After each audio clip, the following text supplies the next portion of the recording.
which is actually a replacement meeting for the July 23 meeting where there was not a quorum.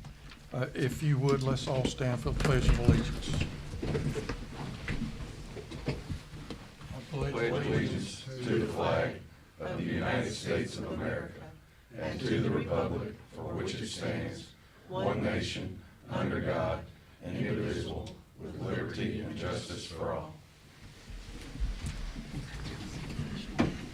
Okay, Commissioners, we've got two sets of minutes there to take a look at. I need a motion to approve if there are no changes or additions. Motion to approve. Second. Got a motion properly made second. All in favor, aye. Aye. Okay, Mr. Tyndall. Thank you, Mr. Chairman. We do have a lot of the agenda. In fact, all the subdivision cases either were withdrawn or put to another month this past month. So just for the record, the following cases have been withdrawn from the agenda. On page 3, variance 2, 2024 from Terrence Burney, variance 4, 2024 from Ligon Home Builders. On the next page, case number 6, V5, variance 5, 2024, Ligon Home Builders. S20, 2024, Terrence Burney. S29, 2024, Ligon Home Builders. And S45, 2024, it's been removed from the agenda, but it was converted to a minor plat when the engineer did a few things. All those items are withdrawn. There's no action needed on them. I also just want to make a general statement for the public that not the August city council meeting.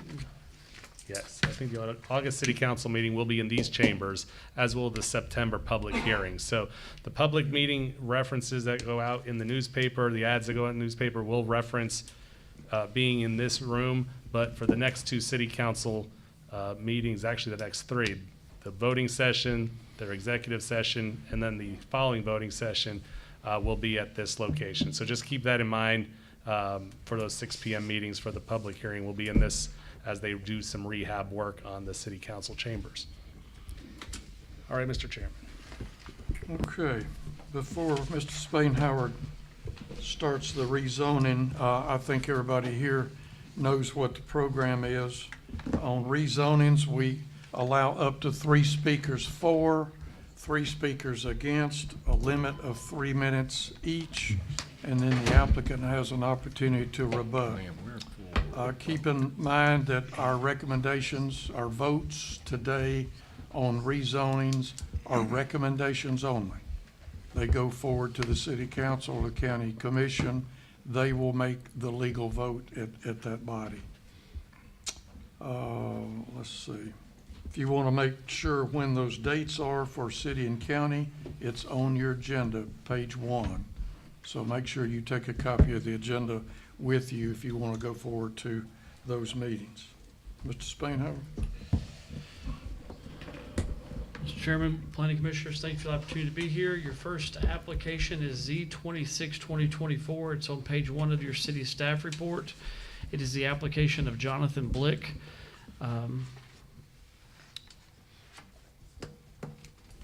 It is requested to go from RM1 single family mobile home residential district to R3 3-family residential district. It would not be an extension of the R3 zone, but it's 2 parcels, one located on the north frontage of Eva Drive, approximately 185 feet east of the Eva Drive and Britton Springs Road intersection, and another parcel located at the southeast corner of Britton Springs Road and the Eva Drive intersection. The description is it's on a vacant lot, and the other is an overgrown parcel with the structure on site. Mr. Blick's statement of the reason for the request is to provide affordable home options between $285,000 and $275,000. It is in the Lafayette-Peters Mill planted area, and you do have some previous zoning history there from 2023. At which point in time, one portion of the property was requested to go from RM1 to R3, and the other portion was requested to go from RM1 to R4. Both were disapproved at the city council level. Next page is your staff report. You'll see the department comments that were received in reference to this application. We'll make note that The property that has frontage along Britton Springs Road will only be permitted access to Eva Drive. On the next page, you'll see the historical estimates for this property, showing 7 lots with a population of 18. It is in the Lafayette Peters Mill planning area. The staff's recommendation is for approval. The request is consistent with the overall goals and objectives of the adopted Clarkson-Montgomery County Comprehensive Plan. This parcel is shown as part of suburban neighborhood future land use, and while the predominant use is moderate density single-family residential and single-family mobile homes, this request is along the fringe of the major roadway, which is Britton Springs Road, and replaces aging housing stock and increases housing options in the planning area without significantly affecting the character of the area.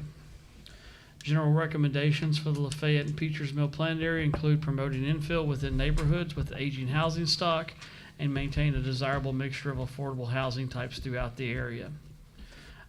And as note, this planning area received damage from the December 2023 tornado. No other environmental issues have been identified as part of this request. You have the zoning maps for the request shown on pages 6 and 7. The zoning map overview on page 8. And then the notification that went out for the property, that map is also included. I will add that since you do have one email through opposition, and while it's not in the report, I will share it with you here in hard copy. If you have any questions, I'll be more than happy to help you answer them. Okay, we're going to have a public hearing for case number Z26, 2024. Jonathan Blick being the owner. Anyone here would like to speak in behalf of that rezoning? Mr. Blick?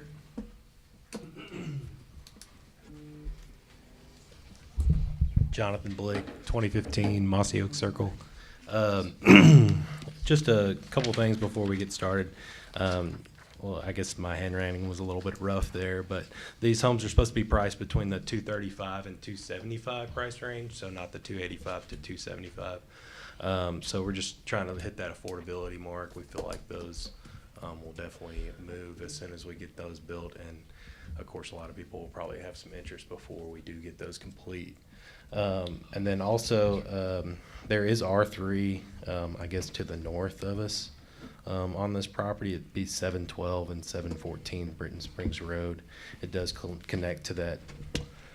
I believe it would be north of the Eva Drive parcel. So what we're just looking to do is, just to provide some affordable housing, and of course we're local builders, so we would just go full circle. So any questions from you guys, I'd be happy to answer them. So thank you all. Thank you, Mr. Blick. I just had a real quick question. Can you tell me the size of those?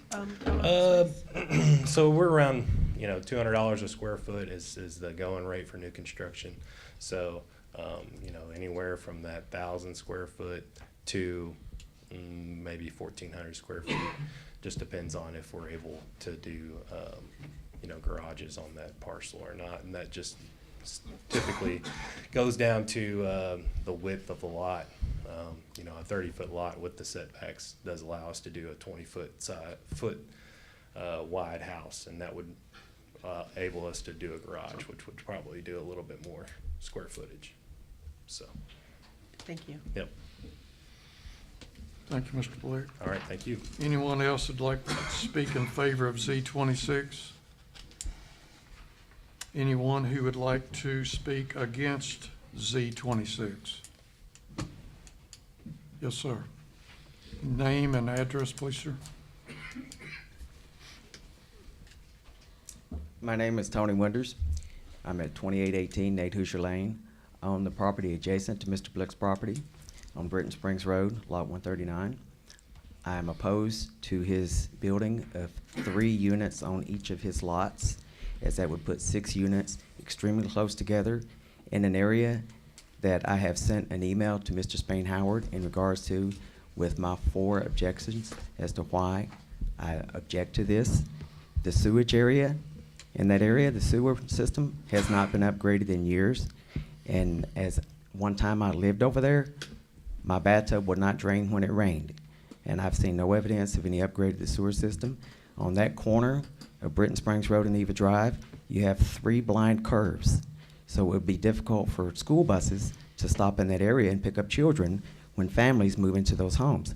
Now, while I'm not against Mr. Blick building properties or building houses on those properties, I'm absolutely against him building so many houses so close together, because at one point in time, if one of those houses happens to burn, as we build houses closer and closer together in Clarksville, we're going to end up with a Bessie the Cow situation that happened in Chicago when a house burned. And I don't want to see that happen in Clarksville. Thank you. Thank you, Mr. Winters. Anyone else would like to speak against this rezoning request? Okay, Commissioners, we're back in the regular session. My mistake. Mr. Blick.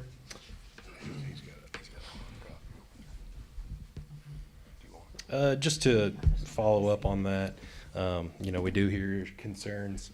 Currently, it's 3 parcels. We're able to build 3 houses on those lots. We would definitely be in a different price range based on the acreage and the size home that we would build on those current properties if they were to be developed as a single-family home on those 3 parcels right now.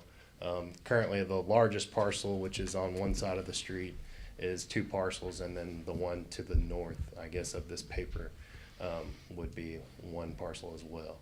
And then, of course, fire safety.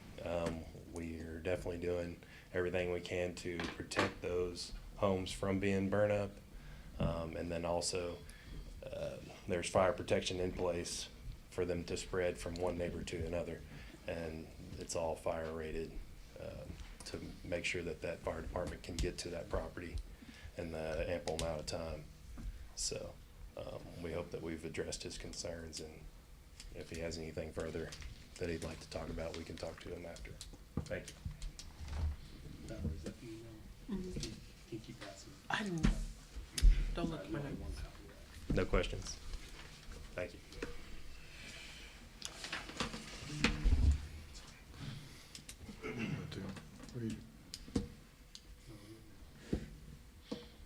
Okay, we're gonna close the public hearing. We're back into regular session, Commissioners. Make a motion for approval as it replaces aging housing stock and increases housing options in the planning area without negatively affecting the character of the area. Second. Got a motion properly made second. All in favor, Hey, aye. Can we wait to vote just until we get to see the email? I apologize.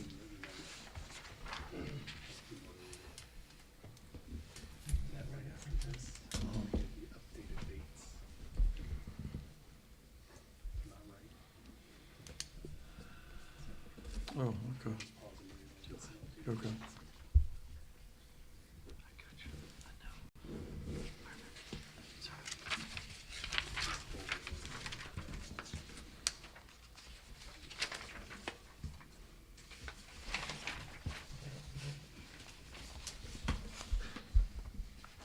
Okay. Michael, you ready to go? Thank you. I Okay. appreciate that, sir. Okay, we're in regular session. Got a motion and a second. All in favor? Aye. All opposed, like sign? No. Got 1, 2, 3, 4, 5, 6, 7, 8. Got 7 in favor and 1 against. Motion passes. Okay, for those who are here present and those listening online, I just want to update the dates on your agenda from last month's agenda. Somehow it pulled the wrong dates. So for City Council informal, that will be August 29th at 4:30, and that will be at the current City Council chambers. The City Council public hearing and the City Council first reading of their cases will be September 5th at 6 p.m., and it'll be in this room. So somewhere between the 29th and the 5th, they're moving all the equipment over here. We don't have any county cases, but just for those who are interested, it will be September 3rd, the day after Labor Day, and September 9th at 6 p.m. if you want to follow any of the county business. Thank you, Mr. Chairman. All right, Commissioners, your next application is Z27 2024. It's on page 10 of the city zoning tab. The application is Jonathan Blick. The request is to go from R3 3-family residential district to R6 single-family residential district for a lot fronting on the north frontage of Dodge Street, approximately 190 feet east of the Dodge Street and Glen Street intersection. This would be an extension of the R6 zoning classification. It's currently a vacant lot. And his reason for this request is to provide 2 affordable homes in the $225,000 price range. This is in the downtown urban core planning area. On the next page, you'll see the department comments that were received in reference to this application. Sidewalks would be required as part of the R6 development. You'll see the school system's capacities listed there. This zoning case would have increased single-family residential density. Historical estimates would be 2 lots. Staff's recommendation is for approval. The request is consistent with the overall goals and objectives of the adopted Clarksville-Montgomery County Comprehensive Plan. And the downtown urban core is encouraged to support moderate and higher density residential development and infill. The R6 single-family residential district is an appropriate zoning classification for the property identified as the urban neighborhood and is in character with the development pattern for the area. No environmental issues have been identified as part of this request. We've received no public comments in reference to this application, and you'll see the next 3 slides are the zoning map overview and the aerial photographs of the zoning request. If you have any questions, I'll be more than happy to try to answer them. Okay, we're back in the public hearing again. This being for case Z27 2024, Jonathan Blick. Mr. Blick, it's spotlight is yours. Jonathan Blick, 2015 Mossy Oak Circle. I mean, you guys are getting the idea here. We're just trying to build some affordable houses. We've had some success in the area on Vine Street. We had a R6 zoning over there. We were able to build what we're planning to do, the same thing as one house side by side, and get those built. And we sold the ones on Vine Street for about $215 a piece. Of course, that was about a year ago, 6 months. So we're looking to inflate that price a little bit to offset some of the additional costs. So, we're looking at $225 per house. I think that's real affordable. So, if I have any questions, I'll answer those. Thank you all. Thank you, Mr. Blick. Anyone else like to speak in favor of Z27? Okay, anyone who would like to speak against rezoning for case Z27? Okay, public hearing is closed. Commissioners, we're in regular session. I've got a question for the staff. What makes this one any different than the R6 behind it and all on the right side of Main Street over there? Can you go back to the zoning? Because we've approved a lot of R6 in this area to help redevelopment and provide affordable housing on that right side of Reynolds. And there's already one lot behind this that's zoned R6. We are recommended approval. Oh, I thought I read disapproval. Oh, I scrolled down, sorry. No That was my fault. Make a motion for approval is consistent with the overall goals and objectives of the adopted Clarksville-Montgomery County Comprehensive Plan. Second. Second. Got a motion, property made second. All in favor, aye. Aye. All opposed, like sign. Motion passes. I apparently scrolled down past the picture I was looking at. I'm done. All right, Commissioners, you have one more city zoning case today. It is Z28 2024. It's the application of Michael Booth. The request is to go from R2 single-family residential to R6 single-family residential district. It encompasses just shy of 2 acres at 1.79. It would not be an extension of the zoning classification, It's for a parcel fronting on the west frontage of Dotsonville Road, approximately 275 feet south of the Airfield Road and Dotsonville Road intersection. The property is currently described as a large single-family home site. The applicant wishes to subdivide the property for affordable housing and making the best use of the land. It is in the Woodlawn Dotsonville planning area. The next page, you'll see the department comments listed. The street department has indicated only one access to Dotsonville Road would be permitted per the access ordinance, and sidewalks would be required. And you have the capacities for Liberty Elementary and New Providence Middle School, as well as Northwest High School, presented to you there at the bottom of the page. This request would entertain increased single-family residential density. It is served by the Woodlawn Utility District, accessed by Dotsonville Road, and the historical estimates would accommodate 7 homes on the property if approved.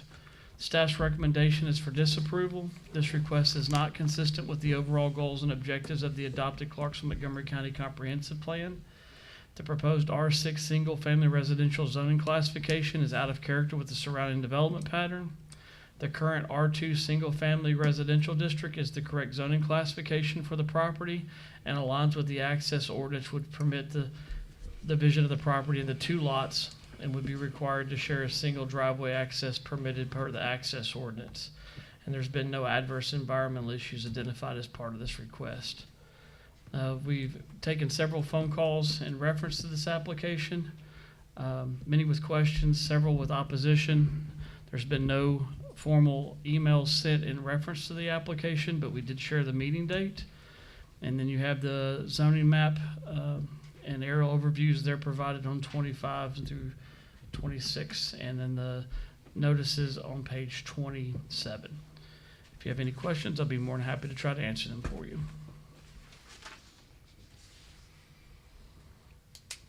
Okay, we're back in the public hearing, this one being for case Z 28-2024. Anyone here like to speak in favor of this request? Anyone in favor? Okay. Anyone like to speak against this rezoning request? Okay, public hearing is closed, Commissioners.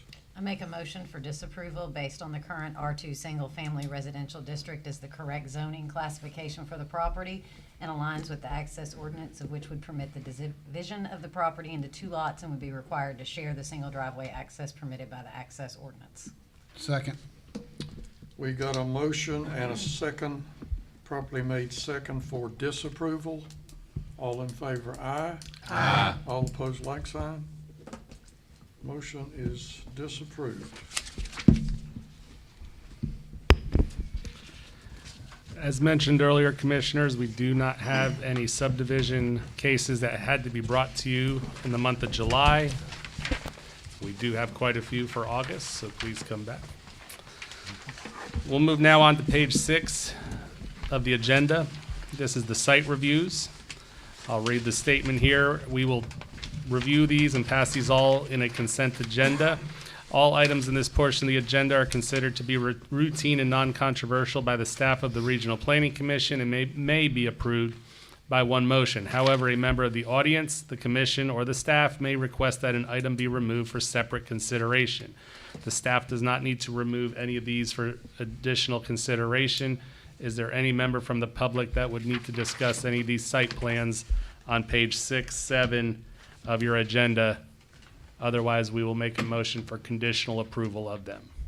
Yes, sir, which case? Yeah, I'm on the Salem Road townhomes. S33? Yes. All right, we'll pull that one from the consent agenda. Anyone else from the public? Yes. S34 Dunlop Development. All right, we'll pull that one as well. Any commissioners? All right, Mr. Parker, would you read S35 and S36 into the record? Absolutely. Thank you. Mr. Tyndall, good afternoon, Commissioners. Our first site review case on the consent agenda is case number SR35. The applicant is Bharat Kumar Patel. The agent is McKay Burchett and Company, Hilton Hotel on Clay Lewis Road. Zoning is C4 in the city, and the recommendation from the staff is approval subject to the 4 conditions listed. Case number SR 36. Applicant is Chris Blackwell, agent McKay Burchett and Company. Property is located at 1003 Lafayette Road. Name of the site is 101st Townhomes. It's 72 units, zoned R4 and within the city. The recommendation from the staff is for approval subject to the 3 conditions listed. Thank you. Okay, Commissioners, this will be a consent vote for 2 cases, SR 35, SR 36. Is anyone who would like to make a motion? So moved. Second. Got a motion properly made second. All in favor, aye. Aye. All opposed, like sign. Okay, motion passes. Okay, thank you, Commissioners. Case number SR 33, 2024. Applicant is Bill Mace. The agent is TTL Incorporated. Salem Road Townhomes is the name of the development. It's located north of and adjacent to Salem Road, south of and adjacent to the Cumberland River, east of Clara Court. 8.24 acres plus or minus. 21 units are proposed. The property is zoned R4 multifamily, and the property is located in the rural area of the growth plan. The staff recommendation is for approval, subject to the 4 conditions listed, those being approval by TDEC and Tennessee Wastewater, Adenis. Number 2, approval of all utility plans by the Cunningham Utility District. Number 3, approval by the County Highway Department. And finally, number 4, approval by the County Building and Codes Department to include geotechnical test and report, drainage and grading plans. If there's any questions, I'll be happy to answer those. If you want to go to the following page, you'll see the remainder of the department comments listed. Page 3 has the aerial overview of the site. Page 4 is the proposed site plan, and then the next page is the landscape plan. Thank you, Commissioners. Okay, we're in public hearing for site review case 33, 2024. The applicant is Bill Mace. Mr. Smith? Houston Smith, here representing the owner. It's a relatively small site compared to the size, so we're well under the density. Stormwater all drains back to the river, and our utilities are all handled, by either Adenis or Cumberland Heights Utility. And the Highway Department has reviewed and conditionally approved this, ready to go forward through construction drawings and get approvals. I guess I'll just ask to listen to the opposition and respond accordingly. There's no one else here to speak, Mr. Smith? Okay. Anyone here would like to speak against SR 33? I don't know if I'm speaking against it. I'm trying to get information about it. I really don't know what's going on. My name is Dan Scott. I live at 300 Salem Road, right across the road from this project. And I don't know if there's anybody can answer this, but are these units going to be owner occupied? Or are they rentals? It's supposed to be a townhome. I assume they're going to be owner occupied. Is that true? When we review townhouses or apartments here, we're looking at the structure and not necessarily the final. So there's way maybe it's sold. some of the stuff you can't answer. There's no way to tell whether this will be sold or not. It could be either. We just approved the total number of units, and then depending how they set it up, they could either sell them individually or rent them out, or even sell them to rent them out. And the maintenance of the property would be up in the air as well, whether it's a homeowner or there's nobody maintaining the property? It will be all maintained under one entity, whether it's in a management company or a homeowners association. And that's by law within Montgomery County. It will either be it's not going to be a mixture of rentals and owner. I can't say that. If it was a mixture, would there be a protocol on that? Who's going to be maintaining it? There's laws that require you to maintain your property in Montgomery County Well, for with all due respect, I just want to make sure that's all, transparent and there's At not the part of front end. anything, not anything as part of our development practices, but there are laws on the books in Montgomery County for mowing the grass and things of that nature. Care of premise, It's managed by Okay. the Building and Codes Department. I wouldn't want anybody to get hurt in the community, the area. It's a very special property. It's almost the geographic center of the county. It's got both road and river access. And it's not mine. I'm not opposed to development. That's why I'm not speaking against it. I just think there's some real questions that should be answered. It's got a maximum of 35 feet height. So I'm assuming we've got an 800-foot footprint per unit. And I'm assuming with that kind of height, it could be 3 floors. Can you even say whether it's going to be 3 levels or 2 levels? It's not going to be 1 level. How big are these things going to be? I'd leave that up to the engineer. They may know. Well, he'll respond, so finish your Well, I'm questions. just, like I say, these are things, I don't know what's going in there. I can see the outlines, I've got this. The Warioto Hill wastewater treatment, is that a septic? I'll let Brad answer that question. Yeah, it's a centralized wastewater system that Adenas Tennessee Wastewater is what the company's known by, that they have agreed to allow this development to be a part of that. And it's just a centralized septic sanitary system. So it Yep. is septic? Yep. Okay. Well, they consider it a sanitized, a central sanitized system. Well, I'm on septic. It's a type of septic, I'm though. on a septic, and I know you can have problems with those, and Yeah. they require maintenance. They do. And going back to my original question, so far as who's maintaining it, I have, again, this sounds like it could be a very nice development if it was handled properly. Part of that parcel is the old Marina Basin there, and I don't even know if it's legal or considered, could possibly be providing access to the residents to the river. I don't even know if they can, but there's a lot of potential on this. But there's potential for it to go wrong, and I think a lot of questions, it might be beyond this body to answer those. But I also was wondering about the elevation. The buildings are 2 foot above FEMA flood elevation, according to the print. Are there gonna be problems with insuring for the residents or whoever's running it? The Building and Codes Department will assure that these are built a minimum of 2 feet above base flood elevation. Okay. I believe if the foundation is not in the floodplain and it's built above it, the insurance, it's one type of insurance versus another type of insurance. Okay, it's insurable without an exorbitant price. I don't- don't know what the price would be. Okay, all right. Mr. Scott, how about we get Houston Smith up to, who can probably answer some of your questions? And then I encourage you two to possibly talk after this in the hallway or exchange information. Okay. Well, I would ask you, I think, again, I'm not entitled to this view that I've had or to the situation I've had. And I don't feel entitled, but I do feel a sense of stewardship. And I think everybody in this room probably does. I think that's the point of this whole thing.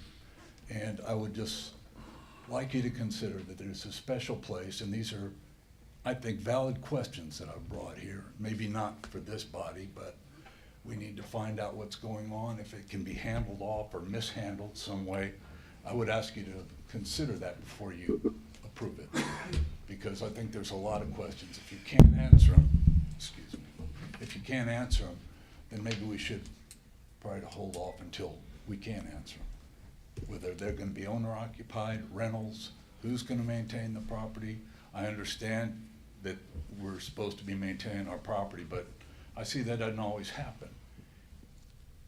That's human nature. I mean, I don't know who the body is that's supposed to enforce that, but it would be nice on the front end to say, this is gonna be done well, because it's a fairly high-profile property along the river in my area.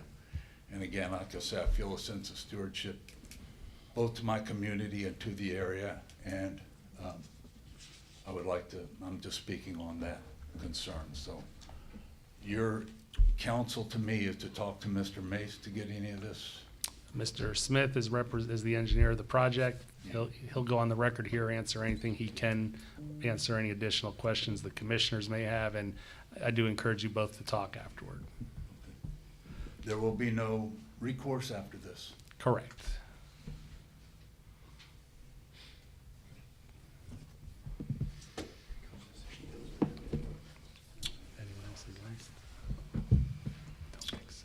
Anyone else who would like to speak against SR 33 or has questions about SR 33?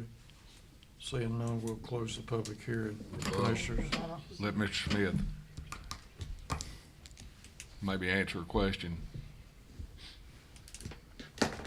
Most of them seem to be after certificate of occupancy questions. The one I can answer is we're setting this up for a two-story.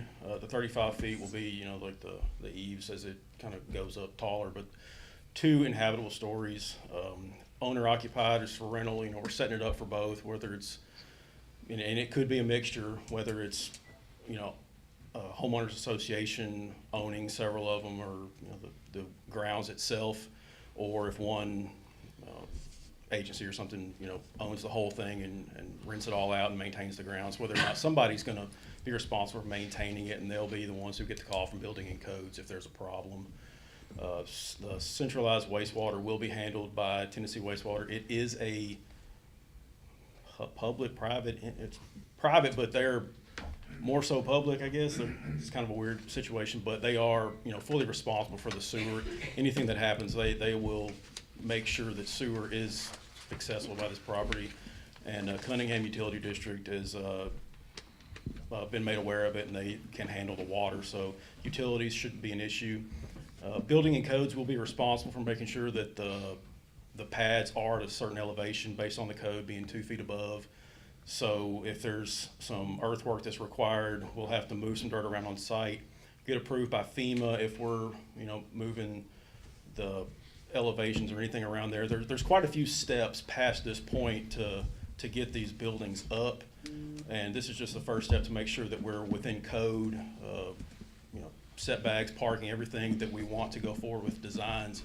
We'll be able to meet those codes as we progress through the designs and then begin into construction. So if there's any other questions that I've missed, please ask. Thank you. thank you, Mr. Smith. Okay. We're back into regular session, Commissioners.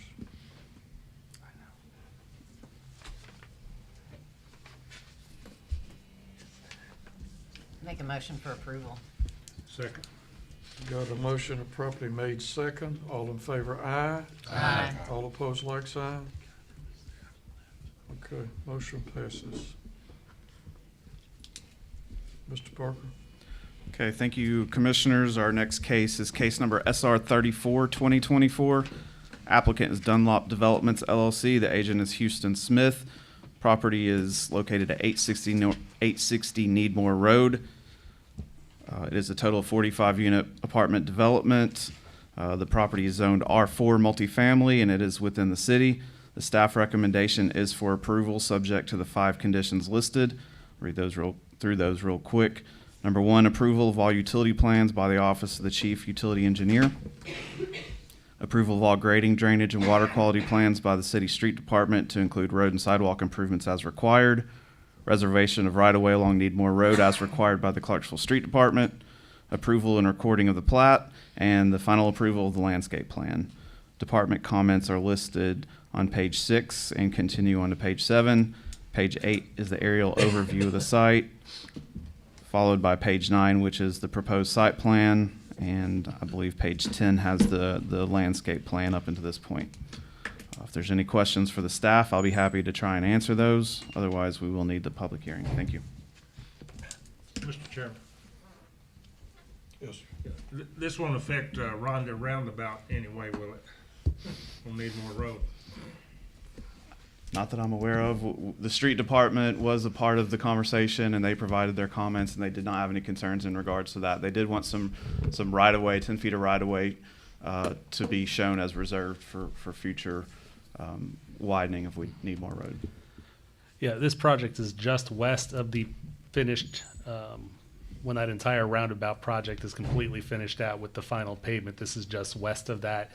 It is in a future phase of widening of Needmore Road. Therefore, that's why we've asked for the reservation of the right-of-way so that the city could purchase it in the future and complete the right-of-way improvements on the rest of Needmore Road. But at this point, it's not close enough to affect that roundabout.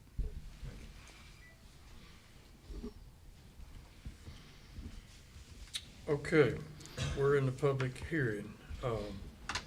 Case 30, SR 34, Mr. Smith, you've got the spotlight. I'll represent this one again. All right. So this one is actually a revision to a case that we already had approved.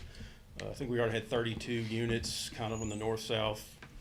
And one piece of property was rezoned recently and purchased and added to this to add some additional units. The ones that are more east-west are the ones that we've added.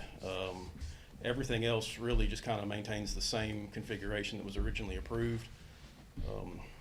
I'll answer any questions or I will respond to the opposition. Anybody else to speak in favor of this one? Anyone who would like to speak against SR 34?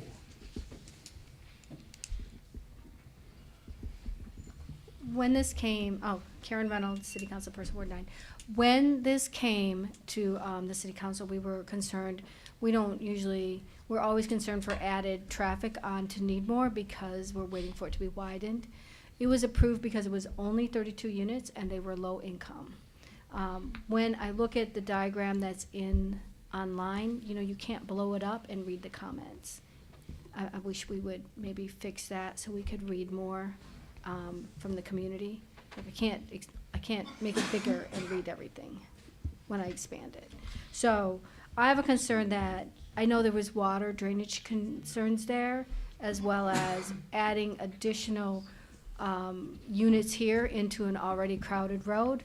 And I know that it's very close to roundabout. It's very close to already backing up. You can hear the community here that it is backing up. That's a very dense community. I ask that we not approve this additional units because that road just cannot handle the extra traffic. Thank you. Thank you, Ms. Reynolds. Anyone else who would like to speak against this SR 34? Okay. Mr. Smith, rebuttal. I guess the only rebuttal would be that it just recently went through rezone and the street department had opportunity to cast forward any opposition to the additional traffic. We haven't heard any opposition to this particular case from the street department either. So the city seems to be on board with it, and with the recent improvements nearby, this area is able to handle more traffic than it has been. So I feel like we're in a case where we can comfortably move forward with this project. Okay, thank you, Mr. Smith. Commissioners, we're in the regular session. Move for approval, Mr. Chairman, of SR 34. Second. Got a motion properly made second. All in favor, aye. Aye. All opposed, like sign. Motion passes. Okay, we do have a couple pieces of other business to dispose of. The first is we're asking you to initiate a city zoning ordinance update with regards to communication towers and fall zone radiuses. The long and short of this one is there's a couple of towers, not too many in our community, that predate having a tower fall easement put on either the parent property or the properties adjacent to it. We recently here had a gas station approved next to a cell tower, and the final building is right at the edge of where the fall radius is. And our language is pretty clear when it comes to residential uses, but not so much other uses. Right now, the language that talks about what can be built under a fall zone radius is actually under the cell tower, building of a cell tower. We're just gonna move one or two sentences from that and mirror it under the general site plan so that no other construction other than associated buildings with a cell tower can be built in that fall zone radius, which is either the height of the tower or the height of the tower from if there's a break point higher up. We feel this is necessary just to clarify the language for some other properties out there so that we're not building up and right under the tower in some of these instances where we don't have the easements. So we're just going to initiate that, and we'll be bringing it right back to you at the end of this month. I'll be happy to answer any questions. PLL. What is that setback gonna be?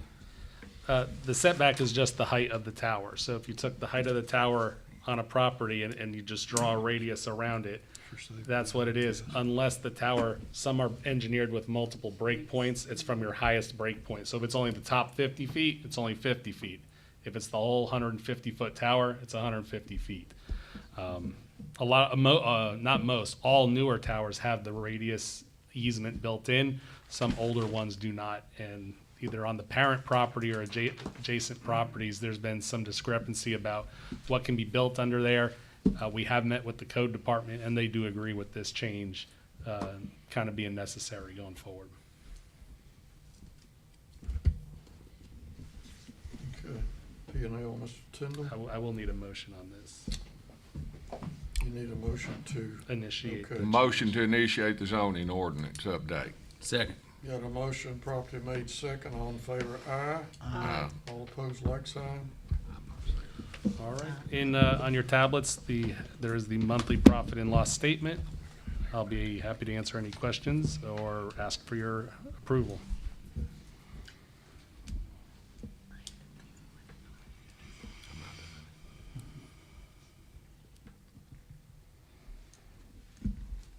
Did y'all hear, he needs a Make a motion. motion for approval. Thank you. Do you hear a second? Got a motion and a properly made second. All in favor, aye. Aye. All opposed, like sign. Yep. Bill's out of motions for today. What did that say? We have two other motions. They are from separate builders and separate engineering firms, so we will just do these separately. We have two bond releases for your consideration, and I'll turn this over to Mr. Parker to walk us through the last two items. Sure. Our first bond release is to Crossland Terrace, which was subdivision case number S-107-2021. You can see the letter provided from the engineer, a few pictures, and the originally approved plat. Again, as mentioned, we would just ask for your approval of that. This is, for those of you who are new, this is to give them their bond back. They've completed their work, and we need to formally release it, which is only something that the planning commission can do. I make a motion. Thank you. Second. Got a motion properly made second. All in favor, aye. Aye. Okay. Thank you. And item D, bond release for Mitchell Row, same scenario. It's for case number S-2923. You can see the picture in the engineer letter that's provided. And again, it's for a private alley, releasing the bond. Thank you. Make a motion? Second.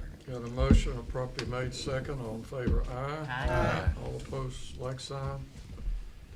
Okay, we've got one other issue before we adjourn, and that's the public comment period.